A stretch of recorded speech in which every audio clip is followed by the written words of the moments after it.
জয় যিশু। আমার নাম বিকি থাপা। আমি যখন জগতে ছিলাম খুব খারাপ ছিলাম, সবসময় খিস্তি, মন্দ কথা, তারপরে নেশা ভাঙ করে থাকতাম। আমি কিন্তু একটা খ্রিস্টান ছেলে। আমি খ্রিস্টান বলতে আমি শুধু জানতাম যে বড়দিন আসবে, গির্জে যাব, গির্জে দিয়ে সেই মদের বোতল খোলা হবে, নেশা করব, 5টা বন্ধু মিলে ইয়ার্কি ঠাট্টা, নেশা ভাঙ এসব আমরা, এরমই আমার জীবন যেমন ছিল। তারপরে যখন খ্রিস্ট জীবন জ্যোতি চার্চে আসলাম, আমি দেখলাম, বিশ্বাস করলাম, যে নিজেকে নিজে অনুভব করলাম যে এসবগুলো কিন্তু জীবন না, আর এসবগুলো খ্রিস্টান বলে না।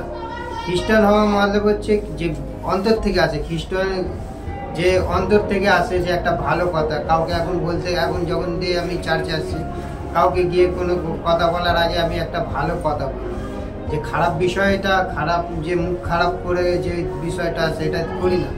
এখন গিয়ে আগে খারাপ করি, ভালো বলি, খারাপটা বলি না। তো লোকও দেখে ভাবে যে না, এ অনেক ইয়ে। আমার সংসারে অশান্তি হতো, মানে আমি ডেলি যত টাকা কামাতাম তাও যেন অভাবটা থাকতো। আর এখন যে দুদিন কাজ নাও করি বা না ইয়ে করি, আমার সংসারে কোনো অশান্তি নেই, কোনো ঝগড়া নেই, কোনো মারপিট নেই। আরও যেন আমার ঈশ্বরকে ধন্যবাদ দিই, এত সুন্দরভাবে সংসার আমার চলে যাচ্ছে যে আমি নিজেই বুঝতে পারছি না যে আমি তো এই পয়সা তুলছি, যে আমার কি হবে, এই সংসারটা চলবে।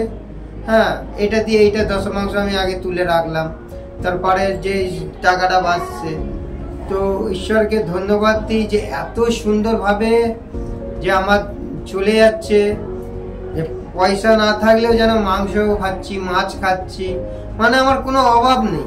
এই মণ্ডলীতে আসার পর আমার খুব সুন্দরভাবে জীবনযাপন হচ্ছে, খুব ভালো লাগছে। আমি আমার পরিবারকে নিয়ে খুব সুখে আছি এই খ্রিস্ট জীবন চার্চে। আপনারাও আসুন, আপনারাও গ্রহণ করুন, আপনিও আসুন, আপনাকেও ঈশ্বর পরিবর্তন করতে চায়। জয় শ্রী।